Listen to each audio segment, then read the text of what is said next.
Welcome into another edition of the ISD Extra Point Show. I am Max Dible, sports editor at the Iowa State Daily, joined by Ryan Young, assistant sports editor, football reporter, Luke Manderfeld, the other assistant sports editor and the other football reporter. So we are standing out in front of the new south end zone here at Jack Trice Stadium, just completed recently, $60 million. Jamie Pollard said they'd been waiting 25 years to build this thing. He was very excited to be someone who was a part of it. Didn't want to take all the credit though, guys, because, you know, as he said, this is something that people have been talking about and trying to get done forever. So here it is. It's finally here.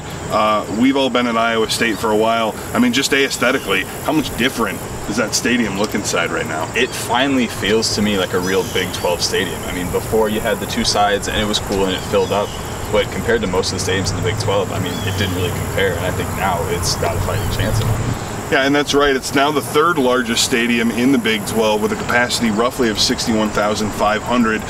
So, Luke, do you feel like this is going to be a recruiting tool? Recruiting has been an issue, I believe, right now, and I have to check this to be sure, but I believe we've got 4 freshman recruits currently committed for next year's class. We've definitely had an issue at Iowa State bringing in freshmen in recent years. Do you think that this new stadium is going to help in that regard? Well, according to Chris Jorgensen, who works for the athletic department, it's already helped. He's talked to Paul Rhodes, and even during the construction, they would bring recruits into the south end zone here, and they would show them around. And now that it's complete, you have to think that it's going to help even more. And it just makes, like Ryan said, just a Big 12 atmosphere. Now it's a legit stadium. Well, and over the last 10 years, Iowa State has spent roughly $160 million upgrading athletic facilities or building new facilities around town. Obviously, a lot of that money comes from donations, but $60 million, more than a third of it, invested here in this stadium. So 5 wins in the last 2 years, guys. If Iowa State can't muster a better season, is this stadium enough to keep fan interest throughout? I mean, or if they're out of bowl contention 8 or 9 weeks into the season, are we going to see the same sort of slight ticket drop-offs, you know, towards the end of the year? I mean, I think at least for this season and maybe even next season, this stadium will keep people coming. I mean, it'll still fill up. Fans will want to get into the new area, the new end zone, just to be a part of something new and something that could finally, you know, bring the program back up again. But if they're not making bowl games, you know, this season and next season even, I think that's when the drop-offs really get. And actually, we've seen over the history of Iowa State sports that fans are dedicated even though they have losing teams. You know, the basketball team had rough years in the 70s, and they drew regular attendance, like filling up Hilton Coliseum, and you've seen that with football too. So I feel like even with this new atmosphere, they'll still draw a lot of fans. Well, ticket sales have continued to increase despite the level of play actually decreasing. You know, Paul Rhodes' first season here, they won 7 games, they won 6 the next 2.